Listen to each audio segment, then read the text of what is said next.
آپ چونکہ prime minister کے ہمراہ ڈیلیگیشن میں بھی موجود تھے، وہاں پر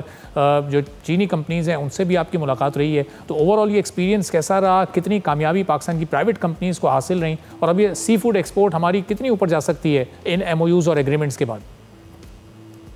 جی بسم اللہ الرحمن الرحیم۔ یہ جو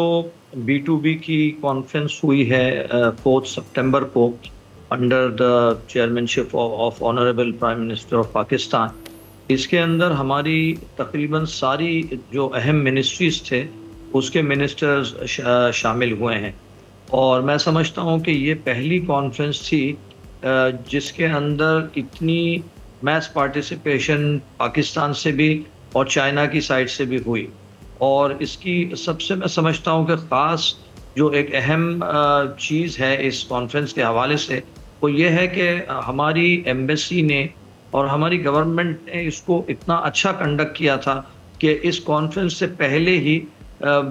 جس طرح سے ہم لوگ سب پارٹیسپنٹس تھے تو ہماری ملاقاتیں اور ہماری زوم پہ میٹنگز ہمارے جو کاؤنٹر پارٹس تھے چائنا میں ان سے کروا دی گئی تھیں، اور ہم لوگوں کو we were not new for them and they were not new for us. تو اس کا ریئیکشن یہ ہوا کہ جب ہم وہاں گئے تو الحمدللہ وہاں پر بہت اچھے ایم او یوز سائن ہوئے ہیں، اور